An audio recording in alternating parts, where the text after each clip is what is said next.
లూకా సువార్త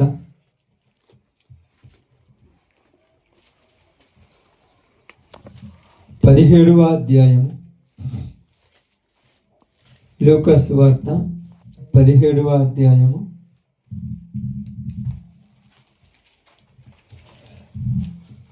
18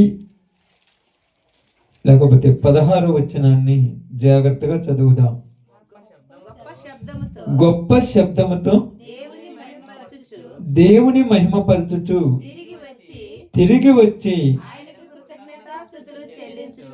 ఆయనకు కృతజ్ఞతాస్తుతులు చెల్లించుచు ఆయన పాదముల యొద్ద సాగిలపడెను. వాడు సమరయుడు. దేవుడి వాక్య భాగం మన మధ్యలో ఆశీర్వదించును గాక. ఆమేన్. కుడి వచ్చిన అందరికి ప్రభు నామములో శుభాలు వందనాలు తెలియచేయుచున్నాను. బైబిల్ గ్రంథంలో ఉన్నటువంటి ఈ సందర్భము చాలా ప్రాముఖ్యమైనటువంటి సందర్భము.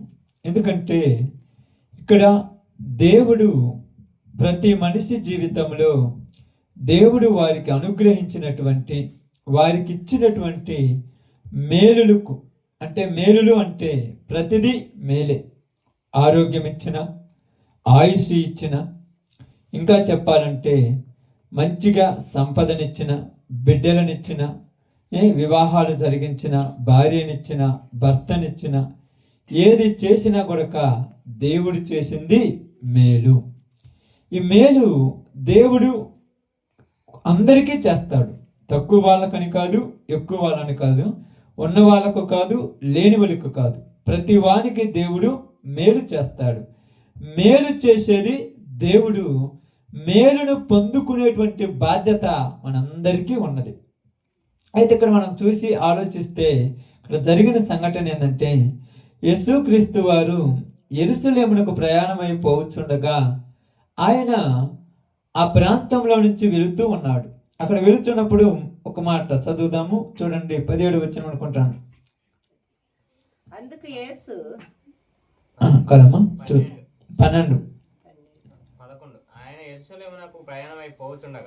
12 చదువు. ఆయన ఒక గ్రామంలోనికి వెళ్ళుచుండగా 10 మంది కుష్ఠరోగులు ఆయనకు ఎదురుగా వచ్చి దూరమున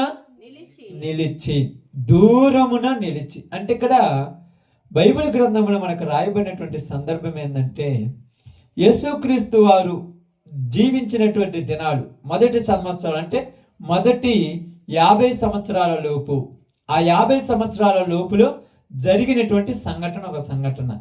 ఎలాంటి సంఘటన అంటే, 50 సంవత్సరాలను ఎందుకు చెప్తున్నానంటే, ఈరోజు 2026 అని మనం చెప్పటానికి గల కారణం ఏమిటంటే, యేసు ప్రభు జన్మించాడని రుజువు. అలా జన్మించాడని రుజువు లేకపోతే 2026 అనేది ఉండేది కాదు. ఎందుకంటే 2026 అనేది ఏ రోజు నుంచి లెక్క పెట్టారు? యేసు ప్రభు పుట్టినప్పటి నుంచి లెక్క పెడితే 2026 వచ్చింది. అలా కాకపోతే ఇంకా చాలా సంవత్సరాలు రావాల్సి వచ్చేది. 10,000, 20,000 కోట్లలో రావాల్సి వచ్చేది. కానీ ప్రపంచంలో ఎవరు నమ్మినా నమ్మకపోయినా ఈ సంవత్సరాలు లెక్క ఉన్నదంటే యేసు ప్రభు జన్మించాడని నమ్మకం, అదంతే. అందుకనే క్రీస్తు పూర్వము, క్రీస్తు శతాబ్దం అంటారు. Before Christ, after Christ. అంటే క్రీస్తు పుట్టక ముందు, క్రీస్తు పుట్టిన తర్వాత అని కాలాన్ని 2గా విడదీశారు. ఆ విడదీసిన తర్వాత పుట్టిన తర్వాత ఉన్నటువంటి ఈ రోజులని ఇప్పుడు లెక్క పెడుతూ 2026 సంవత్సరాలు వచ్చాయి. ఆయన మొదటిగా శరీరధారిగా జీవించిన దినాలలో ఆ పరిస్థితులను బట్టి చూస్తే మనుషులుగా ప్రేమించేటువంటి వాళ్ళు తక్కువైపోయారు. ఇంకా నిజంగా చెప్పాలంటే మనుషుల పరిస్థితి ఎలాంటి స్థితికి దిగజారిపోయిందంటే, ఆ రోజులలో ఒక కుటుంబంలో ఉన్నటువంటి వ్యక్తులు, కుటుంబంలో ఉన్నటువంటి వాళ్ళకి ఎవరికైనా ఏదైనా సమస్య ఉంటే వాళ్ళను ఎలా చూసేవాళ్ళంటే తక్కువగా చూసేటువంటి వాళ్ళు ఆ రోజులలో. ఇక్కడ జరిగిన సంఘటన ఏంటంటే, బైబిల్ గ్రంథంలో ఇక్కడ చెప్పబడిన సందర్భాన్ని మనం చూస్తే 10 మందికి కుష్టి రోగం వచ్చింది. ఏం రోగం అది? కుష్టి రోగం. ఇప్పుడైతే కుష్టి రోగం కామనే. ఎందుకంటే దాన్ని పెద్ద పట్టించుకున్న వాళ్ళు ఎవరు లేరు. కానీ ఆ రోజులలో కుష్ఠరోగం ఏమిటంట తెలుసు ఎవరికన్నా? అంటువ్యాధి. ఏంటిది? అంటువ్యాధి. ఈ అంటువ్యాధి వచ్చినప్పుడు ఆ ఇంట్లో ప్రజలు ఏం చేసేవాళ్ళంటే ఆ మనిషి దగ్గర కూడా పోయేవాళ్ళు కాదు. అవునా? మీకు కావాలంటే మనకు ఈ నాలెడ్జ్ అంత ఉండకపోతే సినిమా నాలెడ్జ్ ఎక్కువ ఉంటుంది కదా, సినిమా నాలెడ్జ్ ఉంటుంది కదా. ఈ సినిమా నాలెడ్జ్ చూసినప్పుడు ఒక సినిమాలో రాజశేఖర్ సినిమాలో అనుకుంటాను, వాళ్ళ అమ్మకు కుష్ఠరోగం వస్తే పిల్లోని కూడా ఏం చేస్తారు, దగ్గర పంపకుండా బయటకు గెట్టేస్తారు. ఎందుకంటే అది జరిగిన చరిత్ర, అది ఈ రోజు కాదు, అది ఆ రోజులలో అలా జరిగింది కాబట్టి అది ఇప్పటికి అలా అనిపిస్తుంది. నిజంగా తల్లికి బాగానండి, తల్లికి కుష్ఠరోగం వస్తే కుమారుడిని కూడా పాలు ఇవ్వటానికి అర్హురాలు కాదు. అందుకని ఏం చేస్తారు, ఇంట్లో పెట్టి గడేసి బయటికి గెట్టేస్తారు. కానీ ఇక్కడ అలా జరగల, ఇక్కడ అలా కాదు. కుష్ఠరోగం వచ్చింది వ్యక్తికైతే వ్యక్తిని లోపల పెట్టకుండా వ్యక్తిని ఏం చేసేవాళ్ళంటే ఊరి అవతలకి నెట్టేశారు. ఎక్కడికి? ఊరికి చివర ఒక ప్రాంతం అంటే చివరిలో ఒక అనాథాశ్రమలాగా వృద్ధాశ్రమంలాగా ఇలాంటి కుష్ఠరోగులందరినీ చేర్చేటువంటి ఒక ఆశ్రమం ఉంటుంది. కాబట్టి ఇంట్లో వాళ్ళందరూ కూడా ఈ వ్యక్తికి కుష్ఠరోగం ఉందని తెలియగానే మన గ్రామంలో మనందరికీ ఈ వ్యాధి అంటుకుంటుంది కాబట్టి తీసుకెళ్ళేసి ఆ పక్కన వాడిని వేసి రమ్మంటారు. అది మనకు అర్థం కావడానికి మీకు చెప్తాను, బాగా గమనించాల్సి. మన చరిత్రలో జరిగింది ఏంటంటే, మన కాలంలో జరిగింది 2019-20లో జరిగింది తెలుసా, కరోనా. దానికి ఏమంటారు, క్వారంటైన్ అంటారు. ఎన్ని రోజులు పెట్టాలి? 14 రోజులమ్మా. 14 రోజులు క్వారంటైన్ ఉన్న తర్వాత మళ్ళా తల్లి దగ్గరికైనా, తండ్రి దగ్గరికైనా, అమ్మ దగ్గరికైనా, నాన్న దగ్గరికైనా, పిల్లల దగ్గరికైనా, భార్య దగ్గరికైనా అప్పుడు రావాల్సింది. అప్పుడు కూడా ఎప్పుడు మరలా వెళ్ళి చెకప్ చేయించుకున్న తర్వాత అప్పుడు ఓకే అంటే రావాలి, లేదంటే మళ్ళీ 14 రోజులు అన్నీ ఉండాలి. ఒకవేళ చచ్చిపోయినా కూడా పోయి పట్టుకోవటానికి కూడా. అలాంటి ఘోరాతి ఘోరమైన రోజులలో జీవిస్తూ ఉన్నారు అప్పుడు జనాలు. అలాంటి రోజులు ఉన్నప్పుడు అక్కడ జనాలు ఏం కోరుకునే వాళ్ళంటే ఏదొచ్చినా పర్వాలేదు కానీ కుష్ఠరోగం రాకూడదని బతిమలాడుకునేవాళ్ళు. ఎందుకంటే ఏ జబ్బు వచ్చినా కూడా జనాలు ప్రేమించేవారు, దగ్గరకు వచ్చేవారు, పోయేవారు, చూసేవారు. కుష్ఠరోగం వస్తే తన ఇంట్లో వాళ్ళే తనని ఎలివేసేవాళ్ళు, తన ఇంట్లో ఉన్న వాళ్ళే తనని తీసుకెళ్ళి ఊరి అవతల కట్టేసేవాళ్ళు. కాబట్టి ఇక్కడ కుష్ఠరోగం వచ్చినటువంటి 10 మందిని తీసుకెళ్ళి ఊరికి వెలుపలి కట్టేశారు. ఒకవేళ వాళ్ళకు ప్రేమ ఉండొచ్చు, ఉండదమ్మా ప్రేమ? రోగం వచ్చినంత మాత్రాన ప్రేమ చచ్చిపోద్దా? చెప్పండి. ఒకవేళ రోగం వచ్చినంత మాత్రాన ఆప్యాయతలు తగ్గిపోతాయా? కానీ ప్రేమ ఉన్నది. కానీ ఇప్పుడు వీళ్ళు ఇంటి దగ్గరికి వెళ్ళటానికి వీళ్ళకి ఇష్టం లేదు. ఎందుకు ఇష్టం లేదు? మా వ్యాధి మా కుమారులకు వస్తుందేమో, మా వ్యాధి మా కుమార్తెలకు వస్తుందేమో, మా వ్యాధి మా అక్క చెల్లెలకు వస్తుందేమో, మా వ్యాధి మా అన్నదమ్ములకు వస్తుందేమో, ఈ వ్యాధి నాతోనే పోవాలి, ఇది ఎవరికి రాకూడదు. రెండోది, ఒకవేళ వాళ్ళకు వ్యాధి వచ్చినందువల్ల వీళ్ళకు ప్రేమ ఉండి వీళ్ళు దగ్గరకు పోవాలన్నా వాళ్ళ దగ్గరకు రానిచ్చేవాళ్ళు కాదు. రానిత్తరా? ఇది అంతెందుకు, అప్పుడప్పుడు మనం కూడా చూస్తుంటాం కదమ్మా, చిన్నపిల్లలు ఉంటారు కదా, మనకు దగ్గుంది అనుకోండి, పిల్లల్ని ఎత్తుకోమంటే నాకు దగ్గుంది వద్దులే పక్కన పెట్టమంట. ఎందుకని? ఆ పిల్లలకి ఆ దగ్గు వస్తుందేమో అని. అవునా కాదా? మనం ఎంత చూస్తాం చూడండి, వాళ్ళ కాలం మన కాడికి రావాలని ఏడుతున్నా కూడా మనమే పక్కన ఉంటాం. ఈ వ్యాధి వాళ్ళకు వస్తుంది, ఈ వ్యాధి వాళ్ళకు వస్తే వాళ్ళు తట్టుకోలేరు, నాకొస్తే సరిపోయింది కానీ వాళ్ళకొద్దు. కాబట్టి ఈ కుష్ఠరోగం వచ్చిన వాళ్ళు కుష్ఠరోగం రాని వాళ్ళ మీద ఎంత ప్రేమ చూపెడుతున్నారు చూడండి.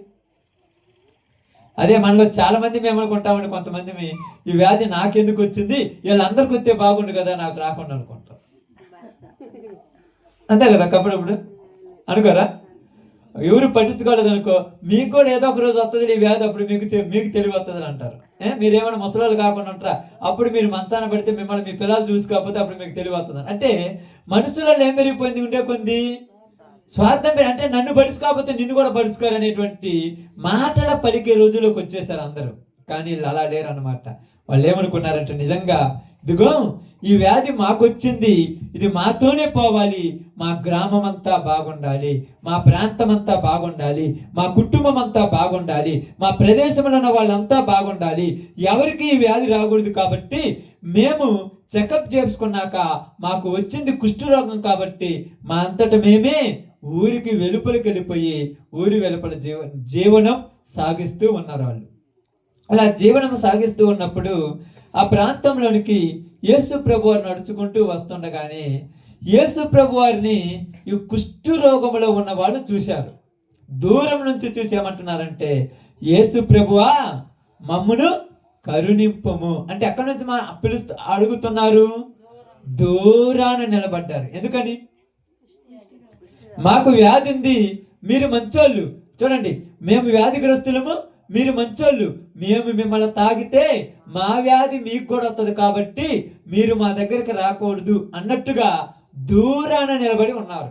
అంటే మనం నిజంగా చెప్పాలంటే దూరాన నిలబడే వాళ్ళు ఎవరంటే వ్యాధిగ్రస్తులు అని ఇక్కడ మనకు అర్థమవుతుంది. కాబట్టి ఇప్పటి కాలంలో కానీ ఇప్పుడున్న పరిస్థితులలో కానీ పాపంలో ఉన్న వాళ్ళని అందరినీ మనం ఏం చేస్తామమ్మా? దూరాన పెడతాము. వాళ్ళు అంటుంటారు అప్పుడప్పుడు, మేము మీ దగ్గరికి రాకూడదులే, మేము పాపాత్ములములే, మేము పనికిరాని వాళ్ళములే, మేము తాగుబోతోళ్ళము, మేము తిరుగుబోతోళ్ళము, మేము వ్యభిచారులము, మేము దొంగలము, మేము మీ మధ్యలోనికి వస్తే మా దొంగతనం, మా యొక్క పాపము మీరు కూడా నేర్చుకుంటారని దూరం నెట్టేస్తాను ఇప్పుడు అందరినీ. తెలుసు అప్పుడప్పుడు కొంతమంది దగ్గర పోయి కూకొని మాట్లాడితే, ఎందుకు పొద్దుగుకులు అంతా మాట్లాడతావు, ఆమె వారాలు కూడా నువ్వు నేర్చుకుంటావు అంటే పక్కన వాళ్ళు నేర్పిస్తే నేర్చుకున్నంత వీక్ నువ్వు. బాగా ఆలోచించండి. పక్కన వాళ్ళు వ్యభిచారం చేయమంటే చేసేంత వీక్ అయితే నువ్వు అసలు నీ గట్టిదనం ఏముంది? పక్కన వాళ్ళు దొంగతనం చేయమంటే చేసేంత వీక్ అయితే నీ బలం ఏముంది? పక్కన వాళ్ళు మందు తాగమంటే తాగంత వీక్ నువ్వు. నీ మనసులో ఉన్నది కాబట్టి వాళ్ళు కొద్దిగా ఎంకరేజ్ చేశారు కాబట్టి తాగేస్తున్నావు. లేకపోతే పనికి మాలోడా నేను ఎందుకు తాగుతున్నాను? అప్పుడప్పుడు చాలా మంది అంటారు, ఆమెతో ఈడు వాడితో సహవాసం చేసి చెడిపోయారంటున్నారు. అంటే నిజం కాదనట్లేదు. దుష్ట సంగతే మంచి నడవడికం చెరుపులని బైబిల్ చెప్తుంది, కాదనట్లే నేను. కానీ పక్కన వాళ్ళు చెబితే పాడైపోయేంత వీక్ అయిపోయారా? పక్కన వాళ్ళు చెబితే చెడిపోయేంత వీక్గా అంటే బలహీనులుగా మనం ఉన్నామా? అంటే మన మనసులో ఆలోచన ఉన్నది కాబట్టి. అప్పుడప్పుడు చాలాసార్లు చెప్తుంటారు, సీరియల్ చూస్తుంటారు కదా కొంతమంది, చూస్తుంటే ఆ సీరియల్ గురించి రోజు చెప్తుంటే మరుసటి రోజు నీకు చూడబుద్ధి అవుతుందంటే నీకు ఎంత పిచ్చిందండి దాని మీద. అదేముంది లేదు అంటే ఏమి లేదు, అదంతా వాళ్ళు జీవనోపాధి కోసం జరుపుకుంటున్నటువంటి ఒక కథ, దాంట్లో ఏమి లేదు అని పోగొడతారు ఎవరైనా. వాళ్ళు చెప్పగానే ఇంట్రెస్ట్. అప్పుడప్పుడు చూడండి, ఇప్పుడు పబ్లిసిటీ చేస్తుంటారు కొన్ని సినిమాలకు. ఎందుకు పబ్లిసిటీ చేస్తుంటారు? ఎదుటి వాళ్ళు చూడాలని. వాడు కత్తితో నరిగితే ఒక్క నరిగితే 8 మంది చచ్చిపోయారంట. అబ్బాయి ఎట్టుంటుందో చూడాలి అంటే, ఒక నరిగితే 8 మంది చచ్చిపోతారు. అసలు చచ్చిపోతారా? అంటే నీకు అర్థం కావడానికి చెప్తున్నట్టు, వాడు నిన్ను అంతగా ఎంకరేజ్ చేస్తున్నాడు, నిన్ను రెచ్చగొట్టి మరీ పంపిస్తున్నాడు అక్కడికి పాపానికి. నిన్ను రెచ్చగొడుతుంటాడు. ఇదిగో నువ్వు ఏంటి పనికిరానోడివి. అప్పుడప్పుడు చాలా మంది అంటుంటారు, ఏమంటారు తెలుసా, నువ్వు దేనికి చేతగానోడివి, నువ్వు దమ్ముంటి పని చెయ్యి, నీ చేతనైతే తప్పు చెయ్యి, నువ్వు చేతనైతే మందు తాగు అంటే నిన్ను రెచ్చగొట్టి నిన్ను పాపానికి పడగొడుతున్నాడంటే అప్పుడు నువ్వేం చేయాలి తెలుసా? నువ్వు రెచ్చగొడితే రెచ్చిపోవటానికి నేనంత బలహీనుణ్ణి కాదు, నువ్వు పనికిరానుడు అనుకో, నేను పనికిరానుడు అనుకో, కానీ నేను మాత్రము ఆ పాపం చేయను. అందుకని ఇక్కడ ఏం జరిగిందంటే, యేసు ప్రభు వారిని దూరం నుంచి చూసి యేసు ప్రభువా మమ్మల్ని కరుణించమనగానే యేసు ప్రభు వారి దగ్గరికి వెళ్ళిపోయాడు. వాళ్ళ దగ్గరికి యేసు ప్రభు వాళ్ళ దగ్గర పోతుంటే వాళ్ళు ఏం చేస్తున్నారు? ఇంకా దూరం వెళ్ళిపోతున్నారు. వద్దయ్య, మమ్మల్ని తాగితే మా రోగం నీకు వచ్చుద్ది. ఇదిగో ఏమన్నాడు తెలుసా? మీరు అంటరాని అంటే అంటువ్యాధి కలిగిన వాళ్ళు, ఆ వ్యాధి నాకు వస్తుందని నేను మిమ్మల్ని తాకకపోతే మీరు ఎలా బాగుపడతారు? నేను మీ దగ్గర కలిగితే మీరు ఎలా బాగుపడతారు? కాబట్టి ఇక్కడ యేసు ప్రభు ఏం చేస్తున్నాడంటే, మనుషులు ద్వేషించవచ్చు. బాగానండమ్మా, మనుషులు ద్వేషించవచ్చు. మనతో ఉన్న వాళ్ళు మనల్ని అసహించుకోవచ్చు, మన తోబుట్టులే మనల్ని తక్కువ చూడవచ్చు, మన పక్కన ఉన్న వాళ్ళే మన పరిస్థితిని బట్టి మనల్ని హీనంగా చూడవచ్చు. కానీ యేసు ప్రభు మాత్రం మనల్ని హీనంగా చూడడు. అది గుర్తుపెట్టుకోవాలి ఎప్పటికైనా. చాలాసార్లు చూసారనుకో, ఇప్పుడు బాగా ఉన్నారనుకోండి, తల్లిదండ్రులు పిల్లలు పుట్టారనుకోండి, చక్కగా అందంగా ముద్దుకుంటారు అనుకోండి, ఏం చేస్తారు? గోరు ముద్దలు కలిపి నోట్లో పెడతారు. అదే కొద్దిగా చీమిడి కాడుతూ పుసి కాళ్ళతోటి ఎట్ట పెడితే అట్టుంటారు అనుకోండి, వాడిని చూస్తే ఏమనిపోతుంది చెప్పండి? ఎందుకు అసహాయం అనిపిస్తుంది? ఇప్పుడు వాడు కొడుకే ఈడు కొడుకే, మరి ఈయన్ని ప్రేమించు, నువ్వు ఈయన ఎందుకు ద్వేషిస్తున్నావు? వాడిని శుభ్రంగా లేడు, వాడిని శుభ్రంగా ఉంచాలని నువ్వు ఎంత ప్రయత్నించినా వాడి ఒంట్లో ఉన్నటువంటి ఆ యొక్క కొన్ని యొక్క హార్మోన్స్ ప్రభావం వల్ల వాడికి అలాంటి రోగం వచ్చింది. ఇప్పుడు ఏం చేయగలం? చచ్చిపోతారా? ఇప్పుడు మా ఊర్లో ఒక అమ్మాయి ఉన్నది, పాపము చిన్నప్పటి నుంచి ఆ అమ్మాయికి ఎప్పుడు జొల్లు గారుతూనే ఉంటుంది. వాళ్ళ అక్క ఉంది, చాలా అందంగా ఉంటుంది, చాలా చక్కగా ఉంటుంది, వాళ్ళ చెల్లెలు కూడా చాలా చక్కగా ఉంటుంది. ఈ అమ్మాయి మాత్రము చిన్నప్పటి నుంచి జొల్లు గారిపోతూ ఎంత నీట్గా చేసినా కూడా కారుతూనే ఉంటుంది. కానీ అందరూ ఆ పెద్ద అమ్మాయిని చిన్న అమ్మాయిని ఎత్తుకుంటారు, కానీ ఈ అమ్మాయిని దగ్గరకు రానిరు. నిజంగా అమ్మాయి అనుకోవచ్చు, అసలు నాకు ఎందుకు ఈ బతికి వచ్చింది, అసలు నన్ను ఎందుకు ఇలా ఉన్నారు, ఎప్పుడు తిక్కలతనంగా ఏదేదో పోగొట్టుకుంటూ మట్టి పోసుకుంటూ అంటే ఒక తిక్కలతనంగా ఉంటుంటుంది, ఎప్పుడు కారిపోతూనే ఉంటుంది జోళ్ళు. కానీ అందరికీ అసహ్యమైనా కూడా కన్న తండ్రి అయిన దేవుడికి అసహ్యం కాదు. అప్పుడప్పుడు అంటుంటారు భరించలేక, ఈ అమ్మి పుట్టకపోయినా బాగుండే, ఈ అమ్మి వల్ల మేము 10 మందిలోకి వెళ్ళిపోలేకపోతున్నాం, ఈ అమ్మాయి వల్ల మేము 10 మందిలో తిరగలేకపోతున్నాం, ఈ అబ్బాయి వల్ల మేము 10 మందిలోకి పోలేకపోతున్నాం అంటుంటారు. కానీ ఇక్కడ అదే చెప్తున్నాడు. ఏం చెప్తారు తెలుసా? మనుషులు మంచి వాళ్ళ మీద ప్రేమ చూపెడతారు, అదే చెడ్డవారి మీద ప్రేమ చూపెడతారమ్మా. ఎప్పుడైనా కావాలంటే చూడండి, మంచిగా ఉన్నోడి దగ్గర పోయి ఎవరైనా తినాలనుకుంటారు, అవునా కాదా? డబ్బు ఉన్నోడితోనే అందరు స్నేహం చేసేది, డబ్బు లేనోడితో స్నేహం చేస్తారా? ఎందుకు చేయరు? ఎప్పుడు ఫోన్ చేస్తే ఎప్పుడు డబ్బులు అడుగుతున్నాడు ఒక భయం, అంతే కదా? డబ్బు లేనోడితో ఎవరు స్నేహం చేయరు. ఒకవేళ మనం తిరిగినేమంటారు తెలుసా? వాడితో తిరిగితే నేను గుండు చేస్తాడు, నీ కాడ ఉన్న డబ్బులన్నీ తీసుకుపోతాడు అంటారు. కాబట్టి ఇక్కడ బాగా గమనించి ఆలోచించండి. ఇక్కడ మనం అర్థం చేసుకోవాల్సింది ఏంటంటే, యేసు ప్రభువు ఎవరిని ప్రేమిస్తున్నాడు? రోగస్తులను ప్రేమిస్తున్నారు. యేసు ప్రభుని ఎరిగిన మనము కూడా మంచోళ్ళని ఎవరైనా ప్రేమిస్తారు. నువ్వు బాగానే చికెన్ చేసి, మటన్ చేసి, చపాతీలు చేసి, బిర్యానీ చేసి, పరోటాలు చేసి తినని ప్లేట్లు పెట్టి థమ్సప్ తాగితే ఎవరైనా ప్రేమిస్తారు. నువ్వు పోతే అమ్మాళ్ళు అది మంచినీళ్ళ గ్లాస్ ఉందమ్మా, ఒక్క గ్లాసు నీళ్ళు ఇవ్వమంటే ఆ ఇంటికి కూడా పాము రేపు రాజమాన్ పోతే ఎప్పుడు మనం ఏమడుగుతారో, పోతే ఎప్పుడు పెట్టమంటారో, నీళ్ళు ఏమంటారో, ఎప్పుడు అడుగుతారో. వీళ్ళ దగ్గరికి పోతే మనకేమవుతుంది? అడిగి పోతే బాగుండదులే, అసలు పిలిచినా కూడా పట్టించుకోం, అయినా పడినట్టే పోతుంటాం కదా. ఇక్కడ అదే చెప్తున్నాడు, రోగగ్రస్తుల దగ్గరికి యేసు ప్రభు పోయాడు.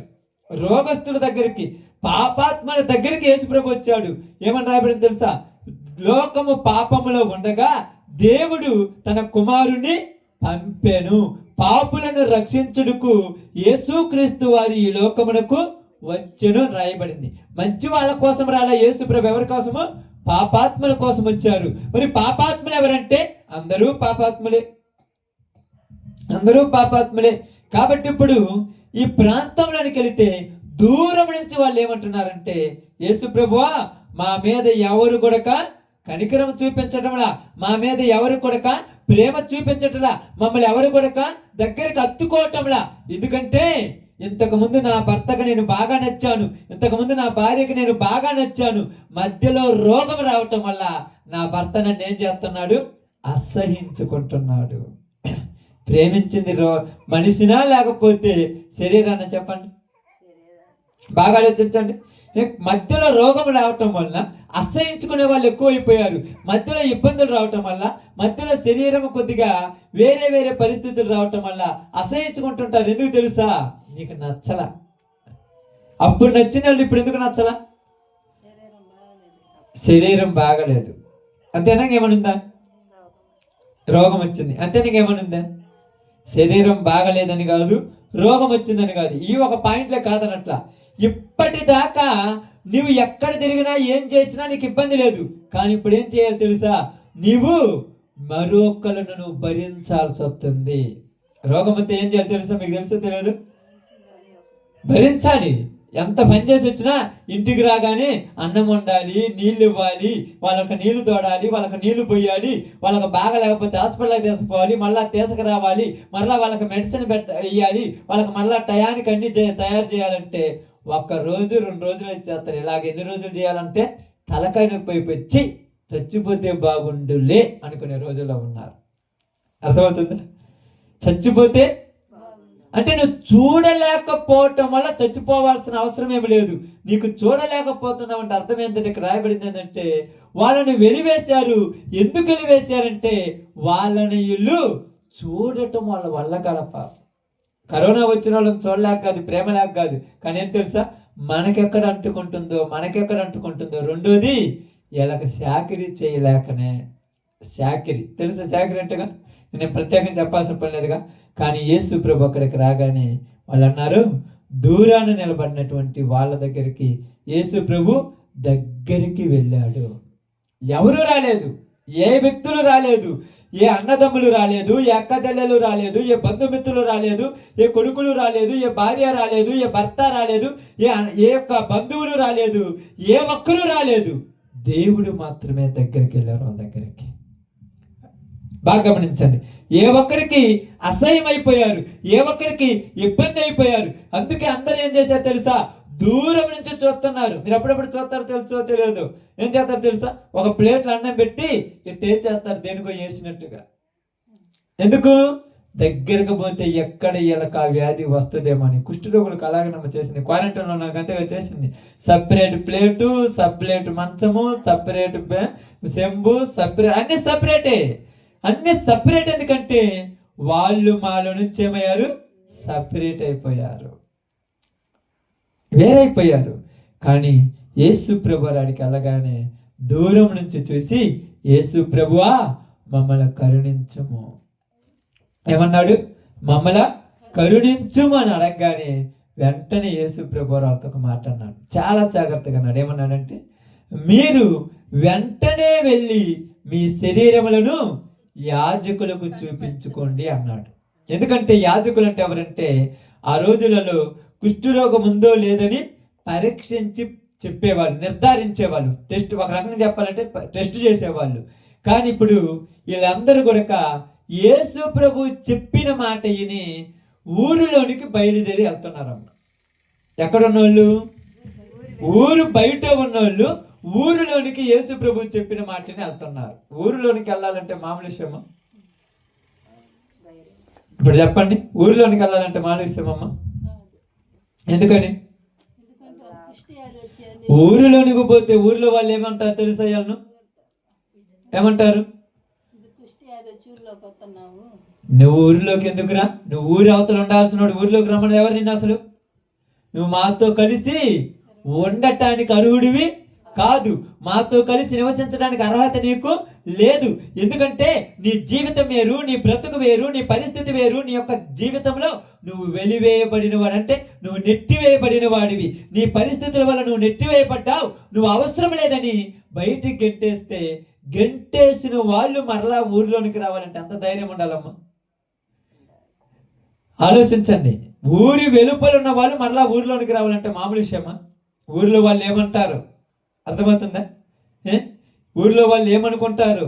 ఊరి లోపల పోతే వాళ్ళు మమ్మల్ని చూసి కొడతారేమో, వాళ్ళు మమ్మల్ని చూసి తిడతారేమో, ఇంట్లో వాళ్ళు రానిస్తారో రానియరు. అసలు మేము ఎందుకు వెళ్ళాలనగానే ఏదో ఒక ఆయన చెప్పిన మాట విని వాళ్ళందరూ తిరిగి ప్రయాణం అవుతున్నారు. ఒక్క ఆయన చెప్పిన మాట, ఎవరైనా యేసు ప్రభు చెప్పిన మాటని తిరిగి ప్రయాణం అవుతున్నారు. అప్పుడప్పుడు చూడండి, ఇంటిలో నుంచి తప్పుడు పనులు చేసి బయటికి వెళ్ళిపోయిన వాళ్ళు మళ్ళా ఇంటికి రావాలంటే వాళ్ళకు నామోజుగా ఉంటుంది తెలుసా, సిగ్గుగా ఉంటుంది. చాలా మంది అంటారు మేమేమనలే రారన్న, కానీ వచ్చినా కూడా తలెత్తుకొని తిరగలేడు, వచ్చినా కూడా 10 మందిలో పబ్లిక్గా మాట్లాడలేడు, వచ్చినా కూడా 10 మందిలోకి పోయి ఏ విషయాలు చెప్పడు. 10 మందిలో నిలబడ్డా ఏదో పోగొట్టుకున్నట్టు నిలబడతాడు. ఎందుకు చెప్పండి? ఎందుకని? తప్పు చేశానన్న ఫీలింగ్ వాడి మనసులో చచ్చేదాకా ఉంటుంది అంతే. మీకు తెలుసా తెలియదు? తప్పు చేశాను నేను, ఒకవేళ నేను ఏదైనా మాట్లాడితే నాకు అర్హత లేదు. వీళ్ళకి కూడా అదే అనిపించింది. మేము ఊరిలోనికి పోతే ఏమంటారు, ఊరిలోనికి పోతే ఏమనుకుంటారు, ఊరిలోనికి పోవటానికి మేము అర్హులమా కాదనుకున్నారు. కానీ యేసు ప్రభుని నమ్మారు. నిజంగానండి, యేసు ప్రభుని నమ్మారు. నమ్మిన వాళ్ళు యేసు ప్రభు చెప్పిన మాటని ఏం చేస్తున్నారమ్మా, ఊరిలోనికి బయలుదేరి వస్తూ ఉన్నారు. ఈ రోజులలో చాలా మందికి అర్థం కానిది ఏంటంటే, దేవుణ్ణి నమ్మామని చెప్పుకుంటున్నారు కానీ దేవుని మీద పూర్తి విశ్వాసం ఉంచటంలా. విశ్వాసం ఉంచితే ఏమవుద్ది? నీకు ఏ సమస్య ఉన్నా తొలగిపోద్ది, నీకు ఏ బాధలున్నా తొలగిపోతాయి, నీకు ఏ కష్టాలున్నా తీరిపోతాయి, నీకు ఎలాంటి ఇబ్బందులున్నా తొలగిపోతాయి. ఇప్పుడు అదే వాళ్ళు ఇప్పుడు ఇంత రోగంతో ఉన్న మేము, ఇలాంటి పరిస్థితుల్లో ఉన్న మేము మరలా సమాజంలోనికి వెళితే సమాజంలో మమ్మల్ని ఎవరైనా పలకరిస్తారా? సమాజంలో అసలు మాకు విలువ ఉంటుందా? సమాజంలో అసలు మాకు గౌరవం ఉంటుందని భయపడి బయటికి వెళ్ళిన వాళ్ళు మరలా సమాజంలోనికి రావటం మామూలు విషయం అనుకున్నారు. ఈరోజు కొంతమందిని సమాజంలోనికి రానియకుండా వెలివేశారు, తెలుసో తెలియదు. ఎలాంటి వాళ్ళంటే త్రాగుబోతులను, వ్యభిచారులను, దొంగలను, తప్పు చేసిన ప్రతి వాడిని సమాజం బయట నెట్టేశారు. మీరు 10 మందిలోకి వచ్చి కూర్చోడానికి అర్హులు కాదు, మీరు 10 మందిలో నిలబడటానికి అర్హత మీకు లేదు. ఎందుకంటే మీరు చేసిన పనులే మీకు అర్హత లేకుండా చేశాయన్నారు.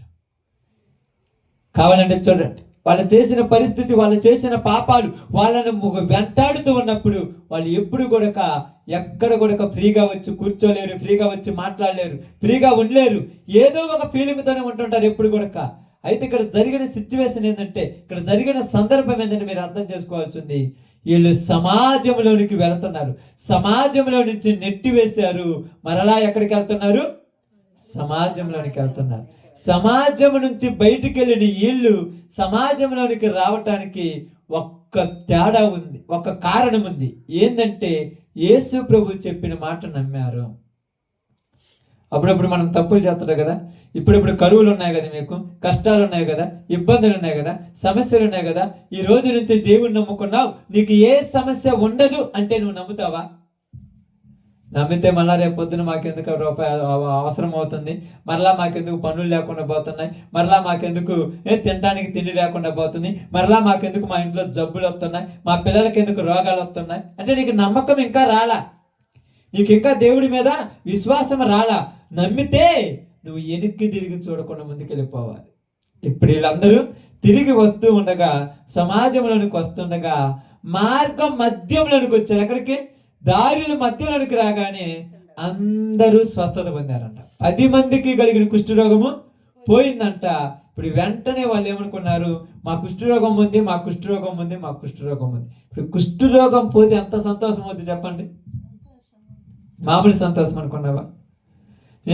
వచ్చిన రోగం వల్ల ఊర్లో తలెత్తుకొని తిరగలేకపోయాము, ఇప్పుడు అది పోవటం వల్ల ఎంత తెలివి ఉంటుంది?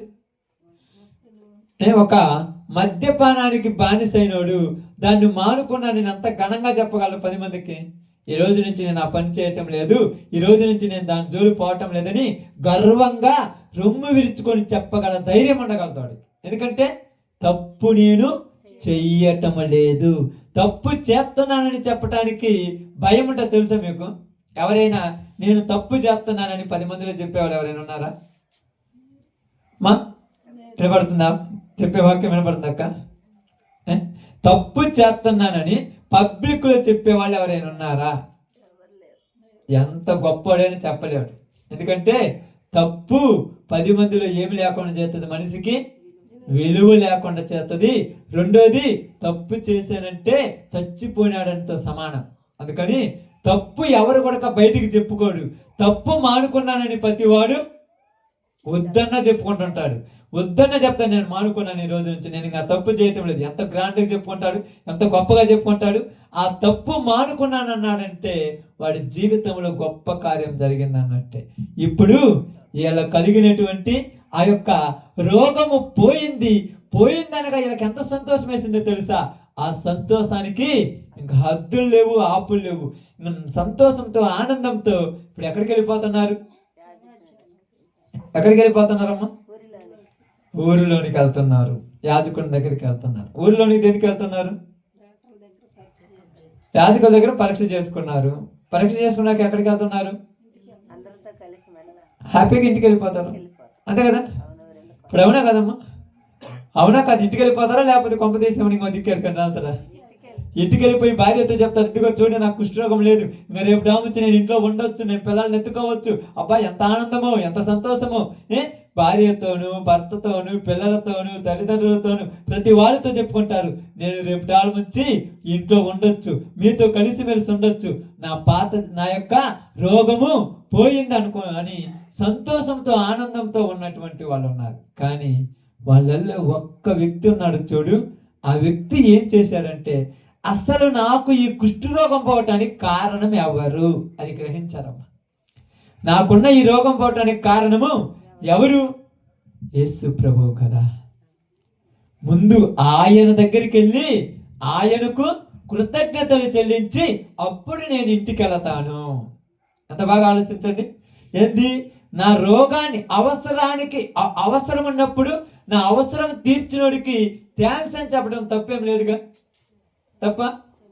చాలా మంది నామోజీపీలు అవుతారు థ్యాంక్స్ చెప్పడానికి. కింద పడ్డావు, కింద పడినప్పుడు వచ్చి కటెక్కన చెయ్యి పై ఇచ్చి పైకి లేపగానే వెంటనే చేయి తుడుచుకొని వెళ్ళిపోయింది అనుకోండి, వాడు ఏమనుకుంటాడు? వాడు థ్యాంక్స్ కోరుకోడు, కానీ నువ్వు కృతజ్ఞత లేనివాడు. అవునా కదా? చాలా మందికి అదే గుర్తురాదు ఇప్పుడు.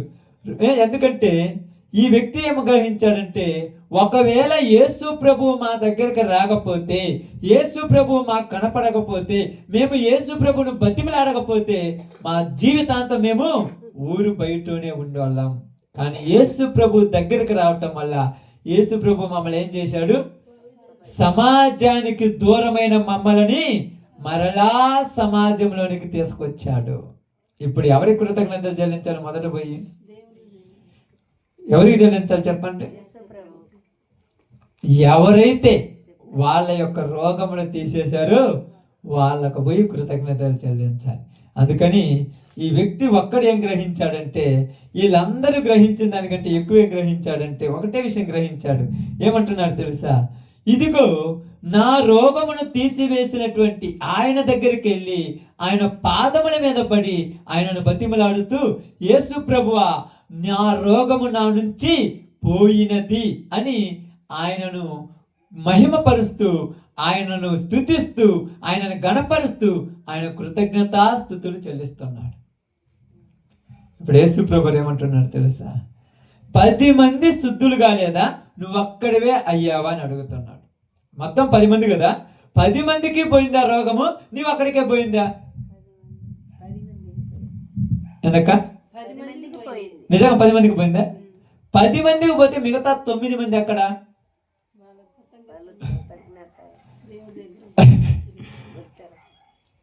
మీరు చెప్పింది నిజమేనా? వాళ్ళ కృతజ్ఞత లేని వాళ్ళేనా? ఆమేన్. నిజమేనా? వాళ్ళ కృతజ్ఞత లేదనా? 2025 అందరికీ ఉందా లేకపోతే మనకే వచ్చిందా? అందరికి బతికాము, అందరు ఆరోగ్యంతో ఉన్నాము, అందరు శుభ్రంగా 26లో ప్రవేశించాము. 26లోనికి వచ్చిన మనము కనీసం దేవునికి కృతజ్ఞతలు చెల్లిస్తున్నామా? మన డబ్బు వల్ల ఏమైనా బతికామా? మన ధనం వల్ల ఏమైనా బతికామా? మన బలం వల్ల ఏమైనా బతికామా? మన బలగం వల్ల ఏమైనా బతికామా? ఇప్పుడు మా నాన్నగారు ఉన్నాడు, డబ్బు లేక కాదు, బలగం లేక కాదు, ఆస్తి లేక కాదు, ఆ తినటానికి తిండి లేక కాదు, దేవుడు ఆయుస్సు తీసేసాడు, వెళ్ళిపోయాడు అంతే. అవునా కాదా? మరి మనం బతికామంటే మనం అనుకుంటాం ఆయన వయసు తగ్గింది కాబట్టి ఆయన వెళ్ళిపోయాడు అనుకుంటాం. ఆయన వయసు తగ్గింది. కొంతమంది 25 సంవత్సరాలలో యాక్సిడెంట్ అయి చనిపోయారు. మరి రోజు ఎన్నిసార్లు బండి మీద తిరుగుతుంటాం మనము, ఎన్నిసార్లు పొలానికి ఇంటికి పోతుంటాం, ఎన్నిసార్లు మనం ఏదైతే తింటుంటాం. కొంతమంది ఏదో అన్నం తింటుంటాం, అన్నంలో వినకూడదు, అది అరక్క ఆ కడుపు మంట వచ్చి చచ్చిపోయారంట. అసలు ఎందుకని? మనం ఏది చేసినా కూడా మనకే కీడు జరగనీయకుండా మనల్ని మరలా 26లోనికి ప్రవేశింపచేశాడు కదా. ఆయన కృతజ్ఞత కలిగి ఉన్నాము. పోయామయ్యా ఏంది జనవరి రోజు, క్రిస్మస్ జనవరి రోజు పోయాము, ప్రార్థనలో పాల్గొన్నాము, వచ్చాము, కృతజ్ఞత అయిపోయింది. మీకు 25 నుంచి 26 ఇచ్చాడు కాబట్టి కృతజ్ఞత. ఈరోజు ఏ వారము? మంగళవారం నుంచి బుధవారం ఎత్తున్నాడు కదా, బుధవారం కృతజ్ఞత కలిగి ఉన్నామా? ప్రతి వారం కూడా కొత్తదే, ప్రతిరోజు కూడా కొత్తది. మీకు తెలుసో తెలియదు, 26 సంవత్సరం క్యాలెండర్ కాబట్టి తీసేసాం. మరి ఇంకా డేటు ఈరోజు ఎంత? 5వ డేటు 6. మళ్ళీ రేపు 7 వస్తుందిగా. మరి 6వ డేట్ పాత కొత్తదా? 6 అంతా మన వాళ్ళు కాపాడారు కదా. 7 కాపాడినందుకు దేవుని కృతజ్ఞతగా 6వ తారీఖు మొత్తం నన్ను కాపాడావు ప్రభు అని ఆయనకు కృతజ్ఞత కలిగి జీవిస్తున్నామా? కృతజ్ఞత అంటే ఏం చేశాడు ఆయన? ఏం చేశాడు చూడండి, అక్కడ చదవండి. దేవుని మహిమపరచుచు తిరిగి వచ్చి ఆయన కృతజ్ఞతాస్తుతులు చెల్లించుచు ఆయన పాదాల యొద్ద సాగిలపడి. ఎవరి దగ్గర, ఎక్కడ సాగిలపడ్డాడు? యేసు ప్రభు పాదాలు. ఇప్పుడు మనకు 25 తర్వాత 26 ఇచ్చాడు, లేదా సోమవారం తర్వాత మంగళవారం ఇచ్చాడు. ఈ మంగళవారం మనకి ఇచ్చింది ఎవరు? సోమవారం ఎంతమంది కనుమరుగైపోయి ఉంటారు? మనకే ఇబ్బంది కాలేదుగా, మనకే ప్రమాదం రాలేదుగా. ఒకవేళ ఏదైనా చిన్న చిన్న సమస్యలు వచ్చిన దాని నుంచి తప్పించాడుగా, మన దగ్గరికి వచ్చి కూడా దాన్ని పక్కకు నెట్టేశాడుగా. అసలు మనం ఈరోజు సమాజంలో ఉండటానికి అర్హత లేకపోయినా సమాజంలో ఉంచాడు కదా. కాబట్టి కృతజ్ఞత చెల్లించామా? చెల్లించడమ్మా, థ్యాంక్స్ అని అందరూ చెప్పేస్తారు. ఎప్పుడన్నా ఏదైనా ఉంటే అవసరం వస్తే ఒక 50 రూపాయలు డబ్బులు ఎత్తిస్తా, థ్యాంక్స్, అవసరానికి ఆదుకున్నావన్న, నువ్వు లేకపోతే అప్పుడు నాకు చాలా ఇబ్బంది అయ్యేది. మరి కృతజ్ఞత దేవుడికి ఎలా చెల్లిస్తున్నాం? జనవరి పండుగ వస్తేనే చెల్లిస్తారు చాలామంది, అంతే కదా. జనవరి నైటే ఆల్ నైట్ ప్రేయర్లోనే ఆ రోజు పోయి అంత వాగ్దానం తీసుకొని క్యాలెండర్ తెచ్చుకొని ఆ రోజు ప్రార్థన చేసుకొని ఆ రోజే నీకు వందనాలయ్యా స్తోత్రాలయ్యా అబ్బా వద్దన్నా ప్రార్థన చేస్తారు. అంటే జనవరి ఒక్కరోజు కాపాడుతాయి, మిగతా రోజుల్లో ఉదయాన్నే లేచిన వెంటనే, రేపు ఉదయం 6 గంటలకు 7 గంటలకు లేస్తారుగా. లేచామంటే ఎవరి దయ? అవునా కాదా? నిజం చెప్పండి, దేవుని దయనమ్మా. నిజంగా అడున్న వాళ్ళందరికీ సెల్ ఫోన్ దయ. అందుకే పొద్దున్న లేచినప్పుడు దీన్ని చూస్తాం. సెల్ ఫోన్ చూడాలి 2 పొద్దున్న లేచినామంటే తలకెదనే ఉంటుంది, తేస్తాము ఏదో టైం ఎంత అయింది. ఎందుకు టైం ఎక్కువ అయితే ఇంకో తక్కువ అయితే కొంపలు మునిగిపోతాయా? ఉదయాన్ని నేను కళ్ళు తెరిచానంటే నీ దయ ప్రభువా అని అక్కడే మోకాళ్ళ మీద కూర్చొని 1-2 నిమిషాలు ప్రార్థన చేస్తున్నామా? లేదు. దేవుడు ఉన్నాడు కదా. నిజంగా చెప్తున్నాను, డబ్బు అయినా బంగారమైనా ఆస్తి అయినా ఐశ్వర్యమైనా నీ కష్టంతో ఏదో ఒకటి సంపాదించుకుంటావు, కానీ ఆయుష్ మాత్రము దేవుడే ఇవ్వాలి. ఎవరు ఇవ్వలేట ఆయుష్ ప్రపంచంలో. భూమి మీద అయినను ఆకాశం మీద అయినను భూమి కింద అయినను ఎవరు నీకు ఆయుష్ ఇచ్చే వాళ్ళు ఒక్కళ్ళగో లేరు, దేవుడు తప్ప. లేచిన వెంటనే మరుక్షణం లేకుండా మోకాళ్ళ మీద కూర్చొని, ఈ మనిషి అయితే సాగిలపడ్డాడు పాదాల దగ్గర. ఎక్కడ మోకాళ్ళ మీద కూర్చోవాలి? దేవుడి పాదాలు. ఏ దేవుడి పాదాలు? భూమి నేల మీద కొంగి మోకాళ్ళ మీద కూర్చొని ప్రార్థన చేసావు ఎప్పుడన్నా? అసలు ప్రార్థన అంటే గుర్తుందా? మనకేం అవసరం లేదంటావా? అంటే ప్రార్థన అంటే మీరేదో 2 చేతులు పైకెత్తి గట్టిగా స్తుతించి ఆరాధించాలి అని పక్కన పెట్టేయండి. మోకాళ్ళ మీద కూర్చొని ఆ కింద నేల మీద కూర్చొని ప్రభువా దేవుడా, ఒకవేళ కొంతమంది యేసు ప్రభుని నమ్మొచ్చు, కొంతమంది నమ్మకపోవచ్చు, వదిలేద్దాం, వాళ్ళ గురించి మనకు అవసరం లేదు. ఎవరైనా కూడా ఒక భగవంతుడు అనేవాడు ఒకడు ఉన్నాడుగా, దేవుడు అనేవాడు ఉన్నాడుగా. దేవుడా ఈరోజు నేను బతికానంటే నీ దయ అని ఎవరైనా దేవుడిని ప్రార్థన చేసే వాళ్ళు ఒక్కళ్ళైనా ఉన్నారా? పొద్దున్న లేచినామంటే సెల్ ఫోన్ చేయటము, పొద్దున్న లేచినామంటే టీవీ రిమోట్ ఆన్ చేయటము, పొద్దున్న లేచినామంటే వాళ్ళ మీద తగాదలు పెట్టుకోవటము, పొద్దున్న లేచినామంటే పిల్లలను ముద్దులు పెట్టుకోవటము, నిన్ను చేస్తున్నావు. పొద్దున్న లేచినామంటే పనులు బాటలు చూసుకోవడం, పొద్దున్న లేచినామంటే అది చేయటం ఇది చేయటం, ఇన్ని చేస్తున్నావు. అసలు పొద్దున లేయటానికి నీకు అవకాశం ఇచ్చింది ఎవరు? దేవుడు. అది గుర్తుపెట్టుకోవాలి. మీరు ఇక్కడ మనం యేసు ప్రభువుని నమ్మాం కాబట్టి, సృష్టికర్త కాబట్టి మీకు తెలుసు కాబట్టి ఓకే. కొంతమంది తెలియని వాళ్ళు అనుకో, ఎవరో పక్కన పెట్టండి, దేవుడు ఉన్నాడుగా, దేవుడు ఉన్నాడని నమ్ముతున్నావుగా, ఆ దేవునికి పేరు గీరు పక్కన పెట్టండి. దేవుడా నువ్వు ఉన్నావయ్యా, నువ్వు ఉండటం వల్ల నేను లేచి ఈరోజు బతకగలిగాను, అందుకు నీకు స్తోత్రాలు దేవుడా, నీకు వందనాలు దేవుడని దేవునికి ప్రార్థన చేయకుండా మనం బతుకుతున్నామంటే అసలు మంది బ్రతుకే కాదు. అది నిజం. అందుకన్నాడు యేసు ప్రభు వారు, 10 మంది శుద్ధులు కాలేదా? ఉదయం లేయగాని 3 గంటలకు 4 గంటలకు 5 గంటలకు 6 గంటలకు ఎవరో ఒకళ్ళు కూర్చొని మోకాళ్ళ మీద ప్రార్థన చేస్తుంటారు. అవునా కాదా? ఒక ఊరుంటే ఊరు మొత్తం చేయాల్సిన పని లేదు, ఊరు మొత్తం కాదు, ప్రాంతం మొత్తం కాదు, ఎవరో ఒకళ్ళు. అప్పుడు దేవుడు అంటాడు, మంచాల మీద నుంచి లేచింది నువ్వేనా? మిగతా వాళ్ళు లేరి? వాళ్ళు లేలేదా? మిగతా తమ్మండ్రులు ఎక్కడ? ఏం చేశారు? 9 మంది చెప్పావు కదా, ఇళ్ళకు పోయారు, భార్యల దగ్గర పోయారు, పిల్లల దగ్గర పోయారు, ఆనందపడుతున్నారు, సంతోషపడుతున్నారు, ఇంటికి పోయి అవి చూసుకుంటున్నారు, ఇవి చూసుకుంటున్నారు. మిగతా వాళ్ళు లేచి కొడక ఆ పని ఈ పని ఇది అది చూసుకుంటున్నారు. కానీ ఈరోజు నన్ను లేపావు దేవుడా, నీకు స్తోత్రాలయ్య, లేకపోతే నీకు వందనాలయ్యని ఒక్కసారి దేవునికి స్తోత్రం చెప్పే మనుషులు ఉన్నారా? లేరు.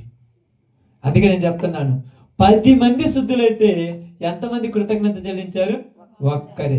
భూమి మీద 100 కోట్ల మంది ఉంటే, లక్షల కోట్ల మంది ఉంటే, ఎంతమంది ఉంటే కృతజ్ఞత చెల్లించేది ఒక్కళ్ళే, అంటే 1%.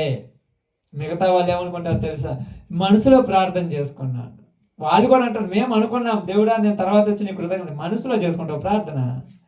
అంటే ప్రార్థన నీకు రాలేదనుకో, ఆ మోకాళ్ళ మీద కాకపోతే మామూలుగా బాస్గా పాటలు వేసుకొని అయినా కింద కూర్చొని కళ్ళు తెరిచే ముందు, దేవుడా నీకు స్తోత్రాలయ్యా, నన్ను బ్రతికించావని ఒక్కసారి ఆయనకు ఒక మాట చెప్పేసి, ఈ పగులంతా కూడా నేను ఏ పని చేస్తున్నా నా పని నాకు శక్తివంతన లేకుండా మంచి పని అనుగ్రహించి కావలసిన విధముగా నాకు, నా భార్యకు, నా భర్తకు, నా పిల్లలకు సరిపోయే కూలి నాకు దయచేయమని ఒక మాట ఉదయాన్నే లేచి దేవుణ్ణి అడిగి నువ్వు పని ప్రారంభించు. ఆ రోజు నీకు శుభం కలుగుతుంది. అంతే, అస్సలు గుర్తుండదు అది. ఆ రోజు పని లేకపోతే 4-5 రోజుల నుంచి పని లేదు, ఏందిరా ఈ బతుకులు అనుకుంటా. పని ఇచ్చినప్పుడేమో తొందరపాటు ఉరికే ఆయన గుర్తున్నాడు ఏమంటారు. 2 రోజులు ఆపేస్తే ఏమంటారు తెలుసా? ఈ మధ్య పని లేదు. ఏ మధ్య? 365 రోజుల్లో 3 రోజులు పని లేకపోతే ఈ సంవత్సరం అంతా లేనట్టు ఫీల్ అయిపోతారు తెలుసా మీరు? 365 రోజుల్లో 3 రోజులు గట్టిగా, ఒక వారం 2 వారాలు పని లేదు ఏమనుకుంటారు తెలుసా? ఈ మధ్య పని అసలు లేదు. ఉన్నప్పుడు గుర్తు పెట్టుకున్నావా? పని ఇచ్చిన వాళ్ళు, పని ఇచ్చేది ఎవరు అనుకుంటున్నావు? నీకు పని కల్పించాలని ఎంత రెడీ చేసి పెట్టాడు తెలుసా? కానీ మనకి అన్నీ గుర్తుండవు. నీకు పని కావాలంటే ఆకాశం నుంచి వర్షం రావాలి, వర్షం పడితే ఆ విత్తనాలు పోయి రైతులు వేయాలి, వాళ్ళు విత్తనాలు వేయటానికి వాళ్ళకి మనసు కలిగించాలి, వేసిన విత్తనాలు అవి మొలిపించడానికి దేవుడి కృప కావాలి, అవి మొలిసిన తర్వాత అప్పుడు నిన్నొచ్చి కలుపుకు పిలుతురాళ్ళు. అదే వాడు విత్తనాలు అయిపోతే నేను వాడికి కలుపు పోతావు, అదే వాడు విత్తనాలు అయిపోతే నువ్వేం మిరగాలు కొని పోతావు, అదే వాడు విత్తనాలు అయిపోతే నువ్వేమి అదే నీళ్లు కట్టడం కానీ, కలుపు దేని కానీ, లేకపోతే ఇవన్నీ ప్రతి పని బేల్దారి పని చేయటం కానీ, మీరు టైలరింగ్ చేయటం కానీ, అవన్నీ దేవుడు వాళ్ళకి కలిగించకపోతే నువ్వు చేయలేవుగా. కానీ మనము కృతజ్ఞత లేకపోయినా దేవుడు ఏమనుకున్నాడంటే మరలాగా వస్తారేమని మరుసటి రోజు కూడా మనకు అనుగ్రహిస్తున్నారు. రోజు ఉంటే అలివి అవుతున్నామా? అందుకని అప్పుడప్పుడు ఏం చేస్తున్నాయి? ఎండ పెడుతున్నాయి నీళ్ళు. అప్పుడప్పుడు ఆ ఎండ పెట్టినప్పుడు అనుకుంటాం ఈ నెల గడ్డు కాలం అంట. అంటే ఈ నెల అంటే కలిసి రాలేదంట. నెల ఎందుకు కలిసి రాదు? జనవరి కలిసి వచ్చా, ఫిబ్రవరి కలిసి వచ్చా, డిసెంబర్ కలిసి వచ్చి, నెల కలిసి రాలేదు. మరి నెల కలిసి రాలా, నువ్వు దేవుని గుర్తించాలంతే. నువ్వు గుర్తిస్తే ఏం చేస్తాడు తెలుసా? ఎడారిలో కూడా సెలవేరులు కురిపిస్తాడు ఆయన. నువ్వు గుర్తిస్తే అందరి పంట ఎండిపోతే ఇస్సాకు పంట మాత్రము 100 ఫలం వచ్చింది. నువ్వు గుర్తించాలి. ఈరోజు గుర్తించే మనసు ఉందక్క. పొద్దున్న లేగానే ఆ దుప్పటి తీయాలంటే అంత కష్టం తెలుసా? చాలా బాధ. ఆడ కింద దిగాలంటే దేవుడు అదే అంటున్నాడు, నిన్ను బతికించినందుకు ఎందుకు బతికించారు, నిద్రలోనే పంపించుంటే సగం దరిద్రం పోయేదని ఆయన కూడా ఫీల్ అవుతుంటాడు. అదే అన్నాడు, మిగతా 90 ఎక్కడా? గుర్తి ఎరగని అన్యుడే గుర్తించడానికి వచ్చాడా? కనీసము నీ జీవితంలో ఒక రోజు దేవుడు ఇచ్చాడు. అది గుర్తుపెట్టుకోండి ఎప్పటికైనా. ఒక రోజు నేను ఇంటి దగ్గర నుంచి ఇక్కడ దాకా ఆటో తీసుకొని క్షేమంగా వచ్చామంటే దేవుడా నీకు స్తోత్రం, నాకు మాట చెప్పుకోవాలంతే. మనం కరెక్ట్ తోలినా మన ఎదురోడు కరెక్ట్ తోలుతాడా? మనం అనుకుంటాం నేను జాగ్రత్తగా వస్తున్నాను, ఎవరు చెప్పారు? తెలియకుండా వచ్చేస్తాయి బర్రెలు పందులు, తెలియకుండా వచ్చేస్తాయి. కానీ నీకు కాపలా దేవుడు ఉంటే ఇటు కట్టేస్తాడు, ఎమ్మటే కంచేస్తాడు, రానియకుండా ఆపేస్తాడు. కానీ మనం ఏమంటాం? దేవుడు కాపాడలేదంటే దేవుడు ఏదో కాపాడుతాడు అడిగితే కదా. కాబట్టి ఈరోజు నీతో నాతో మనందరితో చెప్పిన ఒక చిన్న విషయం ఏంటంటే, కృతజ్ఞత కలిగి ఈ రోజు నుంచి బ్రతుకు. ప్రతిరోజు నువ్వు ఎన్ని గంటలకు లేచినా, ఒక 10ంటికి లేచినావా, 10 గంటలకు లేచిన లేచిన వెంటనే ఆ మంచం దగ్గర లేదా ఆ కింద అయిన నేల మీద సాగిల పట్టడం నేర్చుకోండి. మంచం మీద ప్రార్థన చేసుకున్నాను, ఆడ ప్రార్థన చేసుకున్నాను, కుర్చీ మీద చేసుకున్నాను, అవన్నీ నీ రేంజే. ఎందుకంటే మనం ఎప్పుడైనా ఏ కుర్చీ మీద చేసుకున్నా, ఏ మంచం మీద చేసుకున్నా, ఏ ఒక ఉన్న పరుపు మీద ఉన్నా కూడా నువ్వు కూర్చోవలసింది, చివరికి నేను పెట్టాల్సింది ఆడ. అది గుర్తుపెట్టుకోవాలి. నా జీవితం ఇది ప్రభువా, నన్ను ఇక్కడికి పోకుండా నువ్వు లేపావంటే నీకు స్తోత్రాలని ఒక కృతజ్ఞత చెల్లించుకోండి.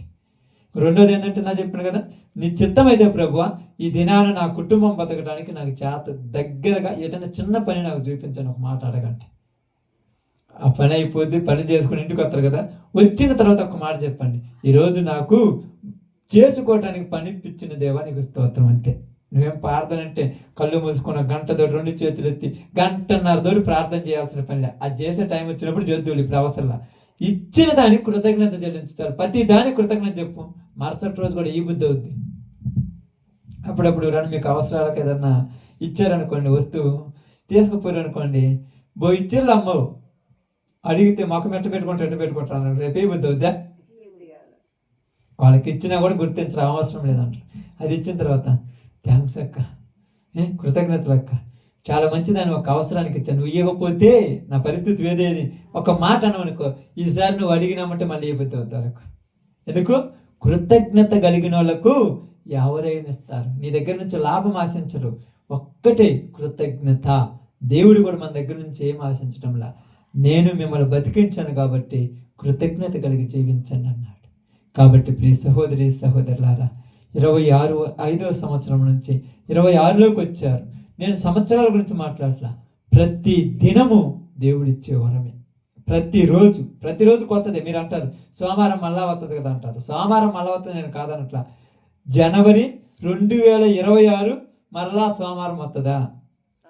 జనవరి 2026 మళ్ళీ 5వ తారీఖు వస్తుందా? వస్తుందిగా. మళ్ళీ అంటూ వస్తుంది, ఎవరు చెప్పారు? వస్తుంది. కానీ జనవరి 5, 2026 మళ్ళీ ఎప్పటికి రాదు, పాతదే. ప్రతిరోజు నీ జీవితంలో పాతదే. కొత్తది ఇచ్చినందుకు దేవునికి ఏం చేయాలి? కృతజ్ఞత. ఆ కృతజ్ఞత కలిగి జీవిస్తే మరో కొద్ది రోజులు నీకు దేవుడు ఎక్కువ ఇస్తాడు. నీకు పనులు ఇచ్చినందుకు కృతజ్ఞత చెబితే ఈసారి ఎక్కువ చూపెడతాడు. నీకేదన్నా ఆయుష్ ఇచ్చినందుకు కృతజ్ఞత చెల్లిస్తే ఈసారి ఇంకెక్కువ ఇస్తాడు.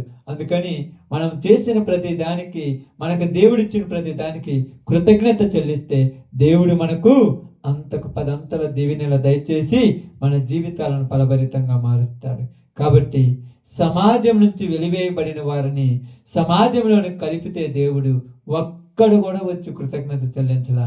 చివరికి ఒకడు వచ్చి, అయ్యా నన్ను మరలా నా కుటుంబంతో కలిపావు, నా సమాజంలో కలిపావు, పోగొట్టుకున్న దాన్ని మరలా నాకు ఇచ్చావు, అందుకు నీకు స్తోత్రాలని చెప్పి తిరిగి మరలా తన యొక్క ఇంటి దగ్గరికి వెళ్ళిపోయాడు. కాబట్టి ఈరోజు మనకు కూడా మన బిడ్డలతోటి, మన భార్యలతోటి, మన భర్తలతోటి, మన పిల్లలతోటి, మన యొక్క తల్లిదండ్రులతోటి మనం కలవాలంటే దేవుడు ఆయుష్ ఇవ్వాలి. ఆయుష్ ఇవ్వకపోతే నువ్వు కలవలేవు. తెలుసా? ఆయుష్ ఉన్న వాళ్ళు కలుగుతురా? కలవలేరు. మా నాన్న నాకు ఆయుష్ తీసేసుకున్నాడు, నేను ఎన్నిసార్లు పోయి ఇంటికి పోయి చూసుకోవాలనుకుని ఉంటాడా? ఆయుష్ ఉన్నప్పుడే ఆ విలువ గుర్తించాలి. కాబట్టి ఈరోజు మనకు ఆయుష్ ఇచ్చాడు కాబట్టి మనం అందరినీ చూసుకోగలుగుతున్నాం. అదే ఆయుష్ పోతే ఎవరిని ఎవరు చూసుకోలేరు. ఇచ్చిన దేవునికి ఏం చేయాలి? కృతజ్ఞత. కాబట్టి ఇతడు కృతజ్ఞత చెల్లించి మరలా ఎక్కడికి వెళ్ళాడు? తన ఇంటికి, సమాజంలోనికి వెళ్ళారు. మనము కూడా దేవునికి కృతజ్ఞత చెల్లిస్తూ ప్రతిరోజు జీవిస్తాం. ప్రతి దినం ఆయన కృతజ్ఞత చెల్లించండి. ఈ రోజు నుంచి, ఇప్పటి నుంచి మీ జీవితాల్లో కరువులు, కష్టాలు అనేవి మీకు దగ్గరకు రావు. బాధలు, సమస్యలు అనేవి మీకు దూరం అయిపోయి దేవుడు మిమ్మల్ని, మీ కుటుంబాలను నిండు ఆయురారోగ్యములతోనూ తన దీవెనలతో నింపి పరలోకం కొరకు సిద్ధపరుస్తాడు. అలాంటి కృప మనకు ఈ ప్రాంతానికి దేవుడు అనుగ్రహించును గాక. ఆమేన్. అందరము తల ఉంచినట్టయితే ప్రార్థన చేద్దాం. అందరూ కూడా ఒక ప్రార్థనలోకి పోతాం. కృప కలిగి